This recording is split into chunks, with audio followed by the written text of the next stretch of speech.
స్తోత్రం. Praise the Lord. దేవునికి మహిమ కలుగును గాక.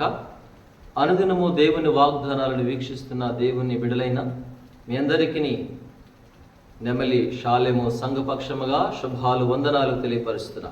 దేవుని బిడలారా, ఈ దినము దేవుని వాగ్దానం కీర్తన గ్రంథం 107వ కీర్తన 19వ వచనంలో చక్కని మాట దేవుడు మనతో మాట్లాడుతున్నాడు. కష్టకాలమందు వారు యెహోవాకు మొర్రపెట్టిరి, ఆయన వారి ఆపదలలో నుంచి విడిపించును అని లేఖనము సెలవిస్తుంది. అక్కడ ఉన్న చక్కని మాట మనం జ్ఞాపకం చేసుకుంటే, కష్టకాలమందు వారు యెహోవాకు మొర్రపెట్టిరి. ఎవరు, ఏ సందర్భంలో అనే విషయాలు జ్ఞాపకం చేసుకుంటే, మన పితరులైనటువంటి ఇశ్రాయేలీలు ఐగుప్తు దేశంలో 430 సంవత్సరాలు బానిసత్వంలో ఉన్నప్పుడు, ఫరో రాజు చేతి కింద మగ్గిపోతున్నప్పుడు వారు దేవునికి మొర్రపెట్టారు. ఆ మాట నిర్గమాకాండం 3వ అధ్యాయం 7వ వచనంలో రాయబడుతూ వచ్చింది కదా. దేవుని బిడ్డలారా, ఏమని రాశారు? దేవుడు మోషేతో మాట్లాడుతూ, మోషే, నువ్వు ఐగుప్తులో ఉన్న నా ప్రజల దగ్గరికి వెళ్ళాలి, వాళ్ళకు కలిగినటువంటి బాధ నేను చూశాను, వారు చేసే పనులలో తమను కష్టపెడుతుండగా వారు నాకు మొర్రపెట్టిరి అని దేవుడు మోషేతో మాట్లాడుతూ వచ్చాడు. అంటే ఈ మాట ఏమని జ్ఞాపకం చేస్తున్నానంటే, కష్టకాలమందు మొర్రపెట్టింది ఎవరంటే ఇశ్రాయేలీయులు మొర్రపెడుతూ వచ్చారు. ఆయన వారిని విడిపించడానికి పరలోకము నుండి దిగి వచ్చాడు.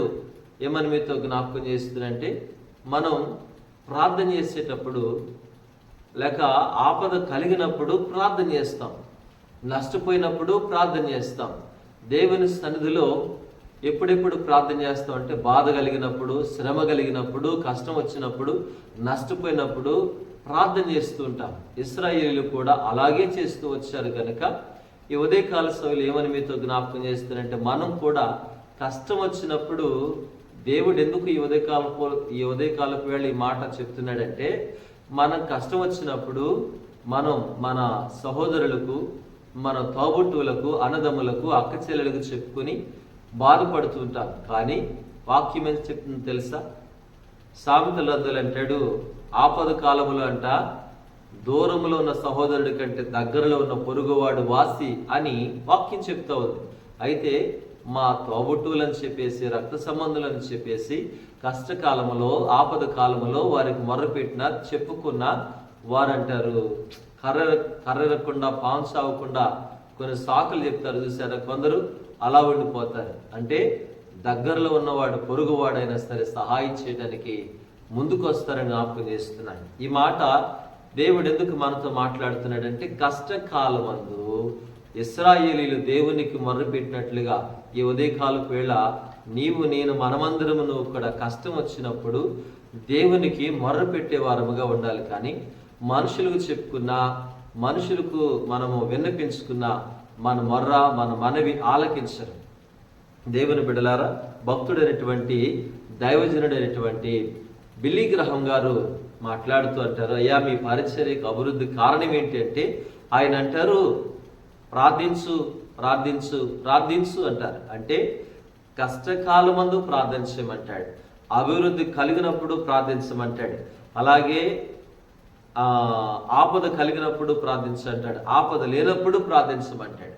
ప్రతి విషయంలో కూడా ప్రార్థించాలి, మొర్ర పెట్టాలి, దేవునికి మాత్రమే మనం చేసుకోవాలి. దేవుని బిడ్డలారా, మనుషులకు చెప్పుకున్న ప్రయోజనం లేదని చెప్పంటున్నాను.